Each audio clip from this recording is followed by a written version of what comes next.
Assalamualaikum warahmatullahi wabarakatuh. This is Ismail, and today we are going to talk about detoxification. Uh, Actually 507 nutritional immunology के अंदर एक subject है। Detoxification basically क्या होता है? It is the biochemical process by which non water soluble compound are transformed into water soluble compound that are then excreted by the body through urine, sweat और stool. अब basically ये है कि जो भी नॉन वाटर सॉल्युबल कंपाउंड होते हैं, ऐसी चीजें जो पानी में हल नहीं हो सकती, अल्टीमेटली वो खून में भी हल नहीं हो सकती, वो यूरिन में हल नहीं हो सकती, वो स्वेट में हल नहीं हो सकती। तो इसका मतलब यह है कि जितनी भी चीजें, यानी कि ना ही वो स्टूल का पार्ट बन सकती। तो मोस्टली क्या होता है, क्योंकि एक्सक्रीशन जो है वो मोस्टली वाटर की फॉर्म में हो रही है, तो अगर उन्हें वाटर सॉल्युबल फॉर्म में नहीं रखा जाएगा तो वो बॉडी के अंदर एक्युमुलेट कर जाएंगी और उनकी वजह से टॉक्सिसिटी हो जाएगी। So everything that is needed to be excreted out of the body must be converted into water soluble form, कि वो पानी की जो है ना वो soluble form में आ जाए। बेनिफिट इसका ये होता है कि ये बहुत सारे एक्सटर्नल और इंटरनल टॉक्सिन्स हैं। इंटरनल टॉक्सिन्स कौन से होते हैं? ऐसी चीजें जो जिस्म के अंदर प्रोड्यूस हो रही हैं और नुकसानदेह हैं। और एक्सटर्नल टॉक्सिन्स कौन से होते हैं? जो इन्वायरमेंट से आ रहे हैं, बहुत सारे केमिकल फ्यूम्स, एयर पोल्यूशन के अंदर बहुत सारी ऐसी चीजें हैं, बहुत सारे मेटल्स एलिमेंट्स वगैरह जिस तरह के हैं, जो कि बॉडी के अंदर इंसर्ट होते हैं, इंटर करते हैं, ठीक है। All of them must be removed. उनके लिए क्या प्रोसीजर होता है कि उन क्योंकि ये नॉन वाटर सॉल्युबल होते हैं, तो इनको पानी का सॉल्युबलाइज फॉर्म में बना के बॉडी से एक्सक्रीट आउट कर दिया जाता है। तो रिलेटेड ऑर्गन में सबसे मेन ऑर्गन लिवर है, जो कि अपना सबसे मेन रोल प्ले करता है। उसके अलावा जीआई ट्रैक है, किडनी है, स्किन, लंग्स, लिम्फेटिक सिस्टम, ठीक है। लिम्फेटिक सिस्टम तो सर्कुलेटरी सिस्टम के साथ साथ चल रहा है, तो दैट इज वो उसके हिसाब से काम करता है। जीआई जीआई ट्रैक जो है वो स्टूल से रिलेटेड आएगा, किडनी जो है वो यूरिन से रिलेटेड आ जाएंगे, स्किन स्वेट से रिलेटेड आ जाएगा, और लंग्स वगैरह जो है ये इनका भी रोल है इसके अंदर। अच्छा, स्टार्ट करते हैं लिवर से। तो liver is the main organ, और ये जो है play a key role in most metabolic process, specially detoxification. Neutralizes a wide range of toxic chemical, both those produce internally and those from the environment. तो internally और externally जितने भी आ रहे हैं, everything is detoxified by liver. Basically क्या करते हैं? खून को फिल्टर करता है एंड रिमूव लार्ज टॉक्सिन्स। मतलब ब्लड के अंदर जितने भी लार्ज टॉक्सिन होते हैं वो कहाँ पे? वो लिवर के अंदर, यानी कि लिवर उसको साफ करता है, ठीक है। Synthesize and secrete bile. दूसरा इसका काम क्या है कि ये बाइल को सिंथेसाइज करता है और रिलीज करता है, ठीक है। ये एक्स्ट्रा फंक्शन है मेनली। तो जो डिटॉक्सिफिकेशन का तो वो फंक्शन है। बाइल अब जब रिलीज करेगा तो उसके अंदर having cholesterol and fat soluble toxins. अब जो फैट सॉल्युबल टॉक्सिन है उनको डायरेक्टली भी ये लीक आउट कर सकता है थ्रू फीसिस, ठीक है। तो ये क्या करता है? बाइल एक ऐसी चीज है जो कि फैट की एमल्सिफिकेशन के लिए जरूरी होती है। मतलब कि जो लिवर है इसके साथ एक जो है वो वहां से आके बाइल ने जो है ना वो उसमें आना होता है डिडनम में, ठीक है, स्मॉल इंटेस्टाइन के अंदर। तो वहां से फिर वो फैट की जो डाइजेशन है उसके अंदर हेल्पफुल होती है। तो इन शॉर्ट लिवर क्या करता है? बॉडी के अंदर जितना फैट होता है जो एक्स्ट्रा होता है उसको कोलेस्ट्रॉल जिसे कहते हैं, वो उसको इकट्ठा करके उसको बाइल की फॉर्म में स्मॉल इंटेस्टाइन में रिलीज कर देता है, जिससे रिक्वायर्ड अमाउंट दोबारा एब्जॉर्ब हो जाती है और बाकी एक्सक्रीट आउट हो जाती है। एंजाइमेटिकली डिसअसेंबल अनवांटेड केमिकल, और जो अनवांटेड केमिकल होते हैं उनके ऊपर एंजाइमेटिक एक्शन के थ्रू उनको तोड़ फोड़ के उनको जो है उनसे जो है या रिक्वायर्ड प्रोडक्ट हासिल कर लिए जाते हैं या उन्हें बॉडी से एक्सक्रीट आउट कर दिया जाता है। अदर फंक्शन साइड बॉक्स में लिखे हुए हैं कि लिवर में पर मिनट 1.8 लीटर ब्लड पास करता है। It metabolize protein, fat, carbohydrate from diet. आपके खाने के अंदर जितनी भी कार्ब, प्रोटीन है, फैट है, तो तमाम की तमाम चीजें जो हैं वो लिवर में जाके मेटाबोलाइज होती हैं। यानी कि जैसे ही आपके इंटेस्टाइन से एब्जॉर्ब हुई, खून के जरिए लिवर में जाएंगे और वहां उनकी जो मेटाबॉलिज्म प्रॉपर होती है। Help in balancing of sugar end of hormones. Hormones की और शुगर, शुगर से आपको पता है कि इसके पास एक पेंक्रियाज होता है, और ये पेंक्रियाज के मतलब नियर अबाउट होता है। तो वो क्या करता है? वो इंसुलिन, ग्लूकागॉन रिलीज करता है उस तरह भी। और बाकी ये एक ये अब इंसुलिन जो है वो काम किस पे करती है? सबसे पहले आके लिवर के अंदर। लिवर के अंदर क्योंकि ग्लाइकोजन की फॉर्म में ग्लूकोज स्टोर हो सकता है, शुगर जो है वो ग्लाइकोजन की फॉर्म में स्टोर हो सकती है लिवर में। तो जो लिवर है वो क्या करता है? हेल्प करता है कि ब्लड का जो ग्लूकोज लेवल है वो क्या रहे? मेंटेन्ड रहे, ठीक है। अगर कम ज्यादा हो गया तो लिवर के अंदर स्टोर हो जाता है, और अगर कम हो तो लिवर जो है स्क्रीट आउट कर सकता है, जिसकी वजह से ब्लड का शुगर लेवल जो है मेंटेन रहता है। Filter viruses and bacteria from blood, और ब्लड के अंदर फिल्टर वगैरह का काम भी कर रहा है। Produce daily bile daily and help in digestion, और बाइल को रिलीज करता है। बाइल का क्या काम होता है? To emulsify fat for their absorption, ताकि फैट जो है वो बॉडी के अंदर एब्जॉर्ब हो सके, एनर्जी हासिल की जा सके उससे। बेसिकली चार फेजेज हैं डिटॉक्सिफिकेशन के। पहला जो है वो होता है, अब इसके अंदर ये है कि जो पहले दो मेन फेजेस हैं और बाकी बाद वाले जो है वो माइनर फेजेस हैं। अब जो मेजर फेज है इसमें दो कंडीशन है, कुछ ऐसे टॉक्सिन हैं जिनको पहला स्टेप ही न्यूट्रलाइज करके उनको बॉडी से एक्सक्रीट आउट कर सकता है, और कुछ ऐसे टॉक्सिन हैं जिनके अंदर वो क्या करता है, पहला स्टेप जो है उसके बाद वो मतलब सेमी कह लो, ठीक है, एक्टिवेटेड इंटरमीडिएट दरमियानी चीज तो इंटरमीडिएट बना देता है। अब वो जो इंटरमीडिएट है उस पर फेज टू काम करता है और उसको प्रॉपरली जो है वो रिमूव आउट करने की फॉर्म में ले आता है। तो पहला स्टेप है बायो एक्टिवेशन। अब बायो एक्टिवेशन क्या होता है, cytochrome enzyme bio transformer toxin, एक लिवर को अंदर ना प्रोसेसेस को आप डिवाइड कर लो, तो अब पहला स्टेप है बायो एक्टिवेशन। जैसे ही कोई टॉक्सिन जो है वो लिवर के अंदर आया तो लिवर के पास एक एंजाइम है जिसे आप साइटोक्रोम कहते हो, वो उसको तोड़ के उसका एक इंटरमीडिएट बना देगा, मतलब एक दरमियानी सी चीज बना देगा ना, उसको कंप्लीटली वो उसने बायो ट्रांसफॉर्म किया और ना ही वो अब प्रॉपर केमिकल दैट उस अपने ओरिजिनल फॉर्म में है, which is bio activated into more active compound. अब उसको क्या किया गया, बायो एक्टिव किया गया, एक्टिव ज्यादा पहले से ज्यादा एक्टिव कंपाउंड में। Oxidation reduction hydration hydrolysis and dehydrogenation occur and give substance sticky form. अब ये जो प्रोसेस हुआ है ये ज्यादा रिएक्टिव फॉर्म आ गई है, ठीक है, या तो उसको मुकम्मल न्यूट्रलाइज कर देता और वो टॉक्सिन जो बॉडी से रिलीज आउट हो जाता, जिसमें डबल स्टेप का काम होना, उसमें जो इसने इंटरमीडिएट प्रोड्यूस किया है अब वो ज्यादा रिएक्टिव है, इसलिए उसके ऊपर स्टेप टू का होना बहुत जरूरी है और अर्जेंट होता है। अब ये जो स्टेप ये जो निकल आया है हमारे पास मोर रिएक्टिव इंटरमीडिएट, तो ये जो है आगे इसको जो है इसके ऊपर फर्दर प्रोसेसेस होते हैं, ऑक्सीडेशन होगी, इसकी रिडक्शन होगी, हाइड्रेशन पानी ऐड करना, हाइड्रोलाइसिस पानी के साथ तोड़ना, एंड डी हेलोजिनेशन और हेलोजन को रिमूव करना। तो ये लाजिम नहीं है कि सारे के सारे स्टेप एक टॉक्सिन के साथ हों, कुछ हो सकते हैं कुछ नहीं भी हो सकते, ठीक है। Occur and give a substance sticky form, और इसकी वजह से वो जो सब्सटेंस है या जो भी टॉक्सिन है जो कि इंटरमीडिएट बन गया जो है उसको एक स्टिकी फॉर्म दे दी जाती है। This stay in body and is harmful specially for liver, अगर ये बॉडी के अंदर रहा तो it will be harmful and it will cause definitely cause damage, ठीक है। If it got stored in adipose tissue it will not be excreted, और अगर ये उससे भी लॉन्ग टर्म में रहता है और लीवर से या खून के जरिए ये एडिपोज टिश्यू में चला जाता है, तो ये वहां पे जाके फिर लॉन्ग टर्म के लिए जो है वो स्टोर हो जाएगा और उसको एक्सीड करना जो है वो मजीद मुश्किल हो जाएगा। सेकेंड स्टेप क्या होता है, कॉन्जुगेशन।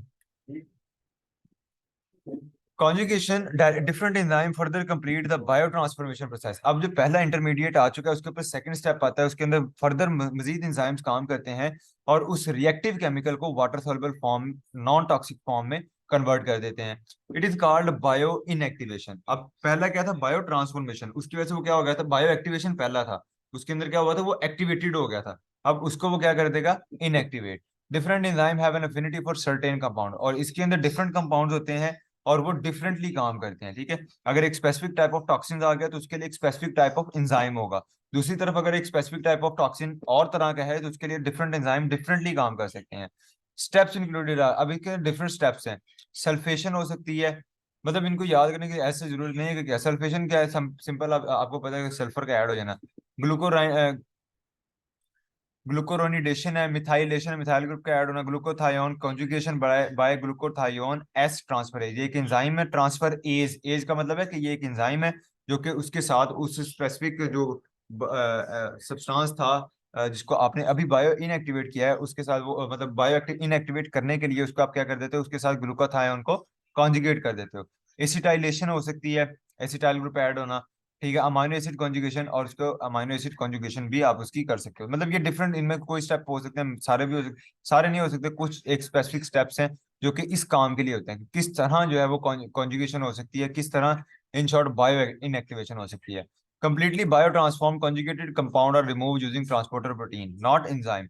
अब protein, specific type of protein वहां पे मौजूद होते हैं जिन्हें आप कहते हैं कैरियर प्रोटीन, वो उन सब्सटेंसेस को पकड़ती हैं और उनको फिर बॉडी से एक्सीड आउट करने में हेल्प आउट करते हैं। Removal occur through kidney, bowel, bowel कहते हैं, ये बाउल के स्पेलिंग, बाउल्स कहते हैं ये जो small intestine and large intestine वाला सारा सिस्टम, ब्रेथ सांस के जरिए भी निकल आते हैं, स्वेट पसीने में, सलाइवा जो है वो थूक में, और हेयर वगैरह के थ्रू जो हेयर में भी कम्युलेट हो जाती हैं ये चीजें, और जब आप हेयर कटवा देते हो तो उसमें वो चीजें जो है वो आपके your body get rid of them, ठीक है। ब्रेथ जो मैं हमने ऊपर बात की थी ना, रेस्पिरेटरी सिस्टम भी इन्वॉल्व होता है इसके अंदर, तो वो क्या है कि ब्रेथ के जरिए जो है वो चीजें जो हार्मफुल टॉक्सिन जो है या अगर उनको गैसियस फॉर्म में कर लिया गया तो वो गैसेस एक्सचेंज होके वो ब्रेथ के थ्रू बाहर निकल जाता है। आगे हमारे पास आ जाता है बायो ट्रांसफॉर्मेशन की regulation. The regulation expression and activity of biotransformation and the extent of detoxification determined by. तो बेसिकली कौन डिटरमाइन करेगा कि बायोट्रांसफॉर्मेशन कितनी फास्टली होगी? पहला environmental factor, the level amount of exposure और injection of a toxic compound, कितना ज्यादा जो है वो आप टॉक्सिक कंपाउंड जब इंजेस्ट कर चुके हो तो डेफिनेटली बॉडी, अगर आपकी हेल्दी बॉडी है तो वो 100% जो है वो कोशिश करेगी कि वो उसको वेरी मैक्सिमम स्पीड पे काम कर सके। और दूसरा होता है biochemical factor, biochemical individuality. Biochemical factors क्या होते हैं कि हर बंदा जो है वो डिफर करता है अपनी रिस्पॉन्ड करने में अपनी बॉडी के फंक्शनिंग के अंदर, ठीक है। It says that every person varies biochemically from other, it directly affect the bio transformation level in an individual. Factor affecting biochemical factors are, मतलब ये जितने भी बायोकेमिकल फैक्टर्स हैं जो एक पर्सन टू पर्सन वेरी कर रहे हैं, हर पर्सन की एक अपनी एक नेचर है उसकी बॉडी की, उसके ऊपर कौन कौन इफेक्ट करता है? Endogenous and exogenous compound. Endo body के अंदर बनने वाले हार्मफुल कंपाउंड, एक्सो बॉडी के बाहर से अंदर आने वाले harmful compound. Efficiency of phases of detoxification, कितने फास्टली जो है वो प्रोसेस चल रहे हैं, दोनों स्टेप्स है ना, कॉन्जुगेशन वाला और पहला जो था बायोएक्टिवेशन, वो कितने एफिशिएंट हैं, कितने ज्यादा कंपाउंड को एट अ टाइम वो वर्किंग कर जो है वो कन्वर्ट कर सकते हैं, तो that is their efficiency. Cofactor, cofactor in nutrient level affect bio transformation level among individual, it also change in some person daily due to various varying nutrition status every day. Cofactor क्या होता है? ऐसा nutrient, ऐसा कोई, कई बार आपको आपने start में पढ़ा था, कई बार मैग्नीशियम जो है वो एक एंजाइम की फंक्शनिंग के लिए रिक्वायर्ड है, तो उसे अब ऐसा कोई भी एलिमेंट या ऐसा कोई भी सब्सटेंस जो एक एंजाइम की ज्यादा तेज फंक्शनिंग के अंदर रिक्वायर्ड होता है, उससे आप क्या कहते हो? कोफैक्टर कहते हो। तो कोफैक्टर या न्यूट्रिएंट, अब ये कोफैक्टर भी हो सकता है या न्यूट्रिएंट, अब ये डिसाइड करता है बायो ट्रांसफॉर्मेशन को लेवल को, ठीक है। कैसे? अब जिसके पास, जिसकी बॉडी में मैग्नीशियम का लेवल स्टेबल है, उससे ही तभी वो एंजाइम जो है मैग्नीशियम को इस्तेमाल कर सकता है। अगर आपकी बॉडी जो है वो लैक कर रही है स्पेसिफिक न्यूट्रिएंट्स के अंदर, तो फिर क्या होगा कि वो प्रॉपर डिटॉक्सिफिकेशन नहीं हो पाएगी। अच्छा, उसके बाद जेनेटिक फैक्टर हैं, कई सारे ऐसे फैक्टर हैं जिनके अंदर जो कि जेनेटिक्स डिपेंडेंट भी है, यानी कि जो ये बायो ट्रांसफॉर्मेशन रेगुलेशन है ये जेनेटिक पे भी डिपेंड करती है। और नॉन जेनेटिक फैक्टर के अंदर डिजीज कंडीशन, अगर कोई बंदा डिजीज है या उसका लीवर काम सही नहीं करता, लीवर डिजीज है, तो डेफिनेटली उसका बायो ट्रांसफॉर्मेशन जो है वो स्लो होगी। स्ट्रेस की condition, obesity, physical exercise and age, ये सारी की सारी चीजें जो है वो उसको अफेक्ट करती हैं। डिजीज में भी अप रेगुलेट और down regulate bio transformation rate. अब डिजीज, कुछ डिजीजेज ऐसी हैं जो कि बायो ट्रांसफॉर्मेशन को बहुत तेज कर देंगी, ठीक है, और कुछ ऐसी हैं जो बायो ट्रांसफॉर्मेशन रेट को बहुत कम कर देंगे। दोनों ही जो वो दोनों तरह की जो डिजीज कंडीशन हो सकती हैं। Elderly people are more sensitive due to less activity, less biotransformation enzyme and poor blood flow to liver। अब जो बूढ़े लोग हो जाते हैं क्योंकि उनका सिस्टम सेंसिटिव हो चुका होता है, तो उनके अंदर बायो ट्रांसफॉर्मेशन एंजाइम भी लेस हो चुके होते हैं और ब्लड फ्लो उनका लिवर की तरफ फ्लो होता है, तो all of these condition collectively reduces the overall bio transformation rate. ये उसके फैक्टर्स थे। Now basis of drug, xenobiotic drug या जीनोबायोटिक मेटाबॉलिज्म। और ड्रग बेसिकली क्या होता है? जीनोबायोटिक, ड्रग को आप जीनोबायोटिक भी कह सकते हैं, यानी कोई भी मेडिसिन आपने खाई है तो उसको आप जीनोबायोटिक भी कहते हैं। This metabolism convert fat soluble chemical compound into water soluble product the body can excrete. तो ये भी वही कर रहा है, फैट सॉल्युबल कंपाउंड को वाटर सॉल्युबल कंपाउंड में कन्वर्ट करना। The rate of metabolism determine the duration and intensity of a drug pharmaceutical action. अब जितना ही देर लगेगी इस एक सब्सटेंस को कन्वर्ट करके उसको बॉडी से रिमूव करने में, यही बताती है कि ये जो ड्रग है या ये जो ड्रग स्पेसिफिक ड्रग इनटेक की गई है, ये कितनी देर तक बॉडी में रहती है और कितना ज्यादा इसका इम्पैक्ट हो सकता है। जाहिर सी बात है, अगर कोई लॉन्ग टर्म में रह सकती है और उसका इम्पैक्ट ज्यादा है, तो लिवर उतना ही ज्यादा टाइम लेगा उसको मेटाबोलाइज करने में, उसे बॉडी से एक्सक्रीट आउट कराने में। ठीक हो गया। आगे डिटॉक्सिफिकेशन पाथवे है, प्रॉपर एक इसका पाथवे, तो इसके अंदर ये है कि taking place in liver, liver के अंदर होता है, डिफरेंट न्यूट्रिएंट्स उसके अंदर लिखे हुए हैं। तो आपको ये रटा मारना है हल्का फुल्का इसको कि स्टेप वन क्या है, न्यूट्रिएंट रिक्वायर्ड। स्टेप वन के जो न्यूट्रिएंट रिक्वायर्ड है, स्टेप वन क्या था? Bio activation. तो उसके अंदर जो न्यूट्रिएंट्स रिक्वायर्ड है वो इसी पिक्चर, ये पिक्चर बुक में लिखी हुई है, तो इसके अंदर जितने लिखे हुए न्यूट्रिएंट वही मैंने इधर लिखे हैं, लेकिन मैंने थोड़ा सा रीअरेंज कर दिया कि बी विटामिन कौन सा, B2, 3, 6, 9 एंड 12। टू, उसके बाद 3, 6, 9, 12, तीन का टेबल पढ़ के। ग्लूटाथायोन एंटीऑक्सीडेंट में vitamin E, C and carotenoid, CEA, ठीक है। तो ये तीनों जो है वो इसके अंदर रिक्वायर्ड होते हैं। स्टेप टू जो है उसके अंदर वो क्या होता है कि वो हमारा था कॉन्जुगेशन का। कॉन्जुगेशन के अंदर हमें रिक्वायर्ड है अमाइनो एसिड, जिसके अंदर glutathio glu glu sorry amino acid आ सकते हैं, glutamine, glycine, taurine and cysteine, ठीक है। तो ये वाले डिफरेंट जो ग्लूका अमीनो एसिड्स इसके अंदर रिक्वायर्ड होते हैं। सिलिमारिन, थायोल, फ्लेवोनॉइड, कोक्यूटेन, ये एंटीऑक्सीडेंट है। कोक्यूटेन, फ्लेवोनॉइड वगैरह, ठीक है। तो ये भी रिक्वायर्ड होते हैं। तो ये सारे के सारे कहाँ से आ रहे होते हैं? डाइट के थ्रू आ रहे होते हैं, ठीक है। तो that's how diet affect the functioning of liver and the removal of toxin from your body. Sulfated phytochemicals जैसे ये प्रेजेंट होते हैं गार्लिक में, क्रूसीफेरस वेजिटेबल्स में सल्फेटेड फाइटोकेमिकल्स का रिक्वायर्ड होते हैं सेकंड स्टेप में। तो इसका मतलब है कि अगर आप सब्जियां खा रहे हैं, क्रूसीफेरस होती हैं पत्ते वाली, या गार्लिक आप इस्तेमाल करते हैं, तो इसका मतलब आपके पास सल्फेटेड फाइटोकेमिकल्स मौजूद है, and you can go with the paste. Water soluble waste product are found, और at the end of step two हमें क्या मिल जाता है? Water soluble waste product. Elimination of from body to gall bladder then bile bowel action, अगर उसको through intestine release करवाना है तो वो गॉल ब्लैडर में चला जाएगा। गॉल ब्लैडर जो है उसको बाइल में मिक्स करके और उसको बाउल एक्शन के थ्रू जो है वो बॉडी से रिमूव करा देगा। और अगर उसको थ्रू यूरिन रिमूव होना है तो वो किडनी के थ्रू जो है वो ब्लड से फिल्टर होगा। किडनी किडनी जो फिल्टर करेगी ब्लड को, और उसके बाद उसको यूरिन का पार्ट बना देगी। उन तमाम के तमाम जो भी जो है वो हमारे टॉक्सिन्स थे। वो कहते हैं कि अगर प्रॉपर एक सिस्टम बॉडी के अंदर मौजूद है कि हर चीज जो प्रॉपरली जैसी आती है डिटॉक्सिफाई हो रही है, तो then why there is need of detoxification by nutrition. तो फिर आप वो आपने लफ्ज सुना होगा डिटॉक्स वाटर, कि इसके अंदर एंटीऑक्सीडेंट है, इस तरह की चीजें हैं। तो आपने वो लफ्ज सुना होगा डिटॉक्स, ठीक है। तो वो डिटॉक्स कहते हैं, फिर न्यूट्रिशन की जरूरत है उसकी। उसने वजह बताई, because of overload of toxin. एक तो आपको पता है हर तरफ इन्वायरमेंट इतना टॉक्सिन फिल हो चुका है, उससे उसके अलावा हमारी डाइट जो है वो इतनी ज्यादा टॉक्सिन से भर चुकी है। तो उस केस में क्या होता है? कौन सा स्टेप बताना मुनीब?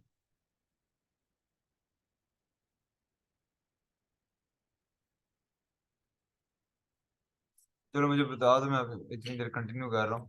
तो वो कहते हैं कि क्यों जो जरूरत है, मैं ओवर भी दे देता हूँ एक बार, क्यों जरूरत है कि अगर प्रॉपर सारा कुछ हो रहा है तो वाई देयर इज नीड कि आप न्यूट्रिशन को बेहतर करें। कहते हैं कि एक तो टॉक्सिन का ओवरलोड बॉडी के अंदर, अंडर नॉरिश बॉडी, अगर न्यूट्रिएंट्स नहीं होंगे बॉडी के अंदर तो उसकी वजह से क्या होगा? प्रॉपर स्टेप ही नहीं चल पाएंगे। Compromise digestive system, digestive system compromise होगा तो उसके अंदर क्या होगा कि प्रॉपर जो है वो न्यूट्रिशन भी नहीं हो पाएगी, एक चीज। और दूसरा ये कि वहां से हो सके हार्मफुल चीजें जो है वो बॉडी के ब्लड के अंदर जो है वो इंसर्ट कर जाएं। डिटॉक्सिफिकेशन डिपेंड अपॉन न्यूट्रिशन, और ये न्यूट्रिशन पे भी डिपेंड करती है। तो ओवरऑल क्या है कि टॉक्सिन का लेवल ज्यादा है और न्यूट्रिएंट का लेवल कम हो जाए, तो इसके लिए फिर हमें न्यूट्रिशन के थ्रू डिटॉक्सिफिकेशन की जरूरत होती है। स्टेप्स जो है वो मैंने ओवरऑल आपको ऊपर समझा भी दिए हैं, ये तो समझ आ गए होंगे। बायो एक्टिवेशन पहले करनी है, उसके बाद उसको कॉन्जुगेशन करनी है, उसके अंदर डिफरेंट उसमें मेथड्स के नाम लिखे हुए हैं, आपने नाम याद रखने हैं। ये जो है इधर सिर्फ न्यूट्रिएंट लिखे हुए, कौन कौन से न्यूट्रिएंट रिक्वायर्ड हैं स्टेप वन में, स्टेप टू में। उसके बाद तो इफ्लक्स है और एलिमिनेट है, इसमें कोई काम नहीं हो रहा। इसमें सिर्फ चीजें जो हैं वो, इसमें जो चीजें हैं वो सिर्फ मतलब बॉडी से बाहर निकल रही हैं, एक्सक्रीट आउट होंगी। तो पहले दो स्टेप हैं जिनमें न्यूट्रिएंट रिक्वायर्ड है। तो उन न्यूट्रिएंट्स के नाम लिखे हैं: B vitamin, glutathione, antioxidant, amino acids हैं, और सिलिमायरिन, थायोल, फ्लेवोनॉइड, कोक्यूटेन, ये सारे एंटीऑक्सीडेंट्स हैं, ठीक है। सल्फेटेड सल्फ्यूरेटेड फाइटोकेमिकल्स ये हैं। क्रूसीफेरस वेजिटेबल्स कहते हैं पत्ते वाली सब्जियां जितनी भी होती हैं, पत्ते वाली सब्जियां, ठीक है। Water soluble waste product are found, और एंड में हमें वाटर सोल्युबल वेस्ट प्रोडक्ट मिल जाता है जो कि वहां से गॉल ब्लैडर या किडनी के थ्रू बॉडी से एक्सक्रीट आउट कर दिया जाएगा।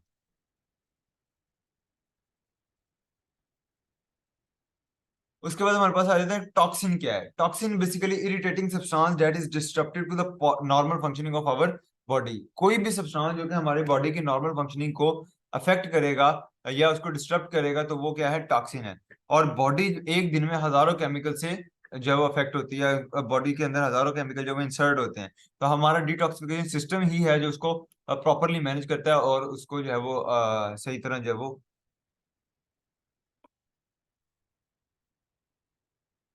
Diseases due to chemical. अब इसके अंदर मुख्तलिफ बीमारियां जिनके मैंने नाम यहाँ पे लिखे हुए हैं, तो आप इनको देख सकते हो।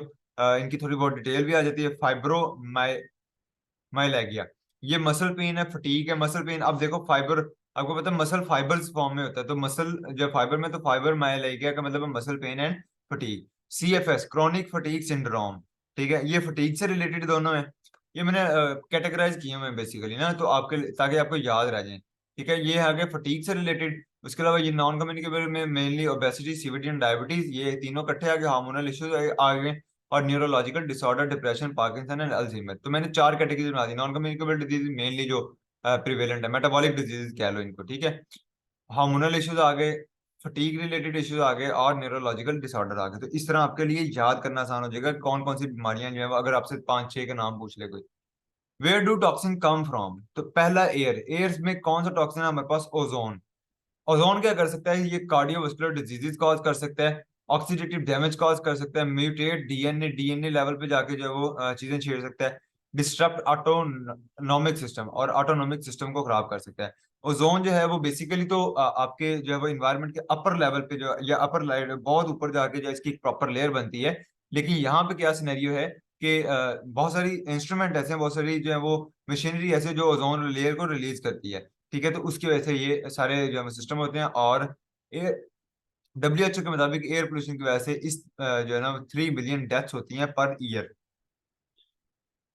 उसके बाद आ जाता है एग्रीकल्चर से हमें कहाँ कहाँ से टॉक्सिन आ रहे हैं। उसमें एट्राजीन है। एट्राजीन जो है वो हर्बिसाइड है। हर्बिसाइड क्या होता है? जो जड़ी बूटियां खत्म करने वाला केमिकल है। तो वो फसलों पे स्प्रे कर देते हैं, वैसे ही जो है वो मंडी में आए तो वहां से हम कंज्यूम कर लेते हैं, वो सारा का सारा जितना भी केमिकल है वो बॉडी के अंदर चला जाता है, atrazine.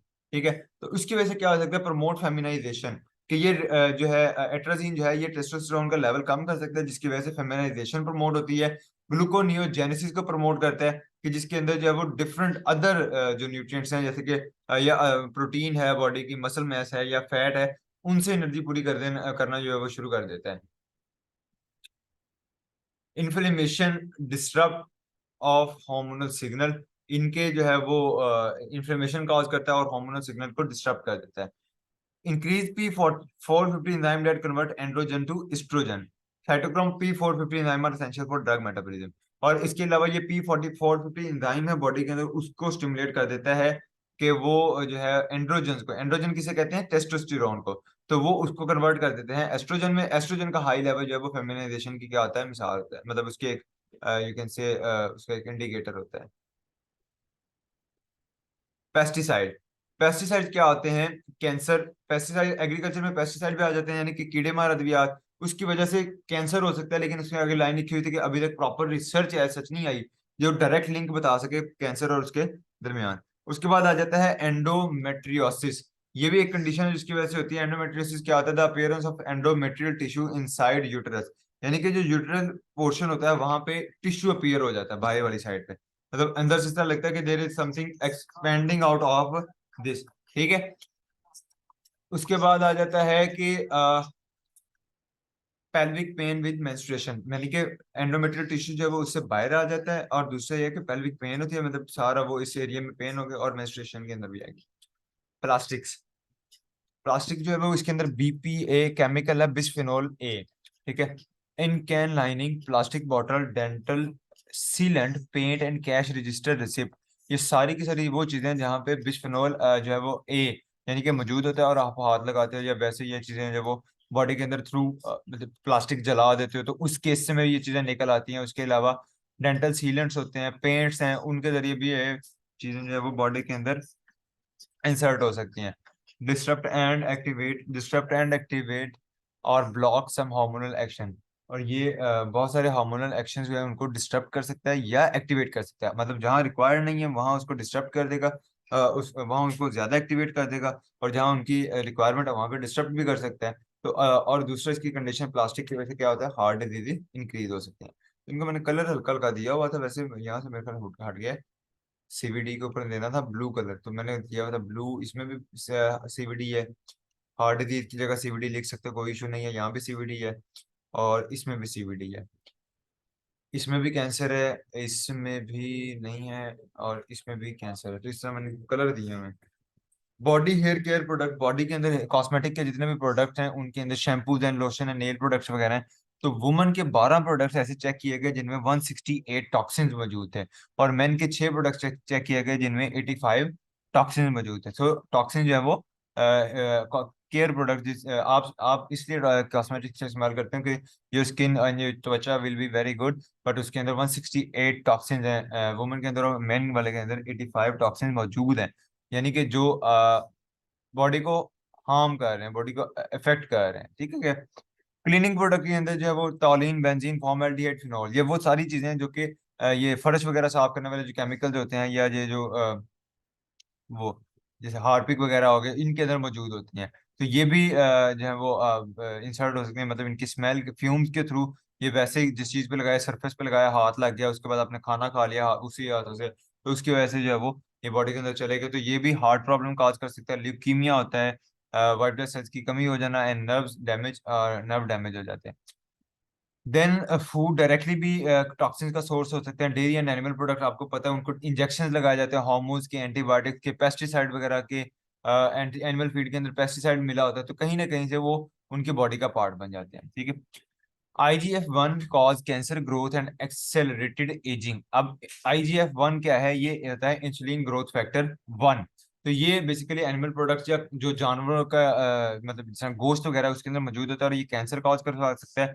Most powerful carcinogen insulin like growth factor 1, IGF-1 also called somatomedin C. तो ये इसको आप सोमेटोमेडिन सी भी कहते हो, जो कि कैंसर कॉज कर सकता है। It is a protein coded by IGF-1 gene, और इस IGF-1 बताते खुद एक प्रोटीन है। तो इस को इनकोड करने का जो जीन है वो भी क्या है? IGF-1। It is similar to insulin, और ये इंसुलिन ही की तरह का होता है। Important in child growth and metabolic effect.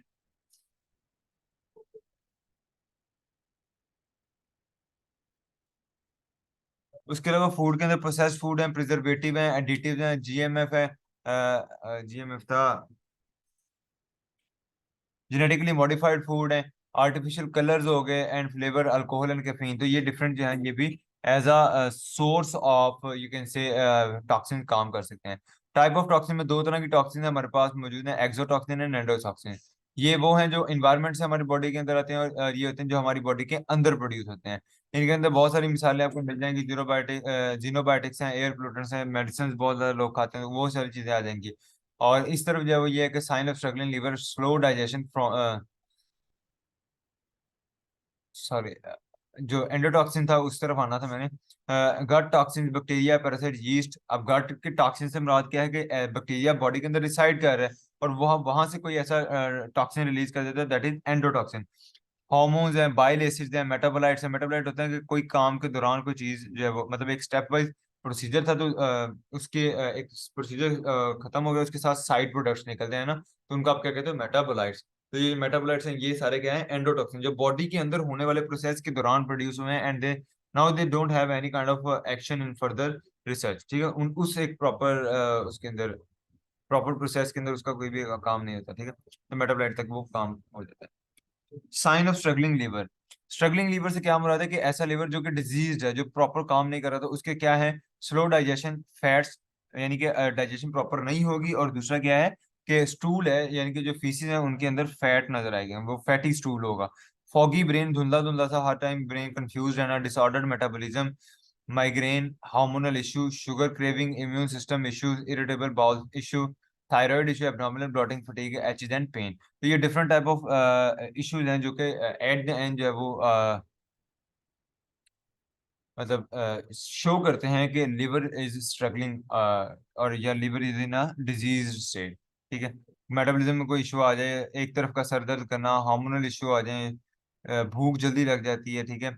Sugar craving जिसे आप कह सकते हो, immune system issue, irritable bowel issue, जितने भी ये सारे इश्यूज हैं इनको आप डील आउट, मतलब ये जितने भी इश्यूज हैं एट द एंड ये शो क्या करते हैं कि जो लिवर है वो अपना काम सही नहीं करता। Okay, so that was all about psycho detoxification. और इसके अंदर कोई एक्स्ट्रा इन्फॉर्मेशन है तो डू शेयर विद मी, और अगर आपको क्वेश्चन है तो यू कैन आस्क।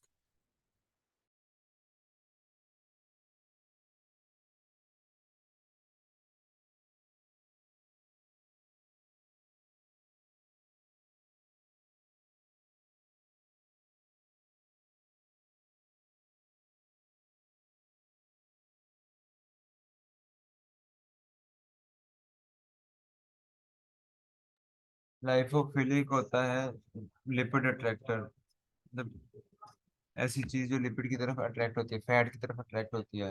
फोबिया होता है ना, फोबिया लफ्ज सुना? फोबिया, फोबिया कहते हैं डरने वाला, हाइड्रोफोबिया पानी का डर, और फोबिया डरना, तो फिलिक लविंग, तो फैट लविंग, इन्हें आप कह सकते हैं।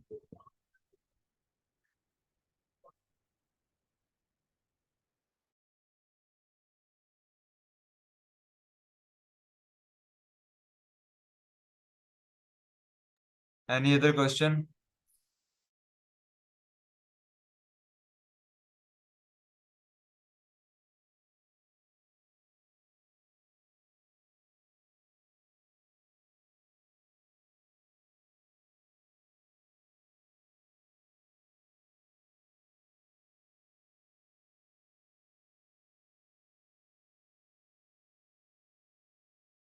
Okay, thank you so much. I think we can end up the meeting.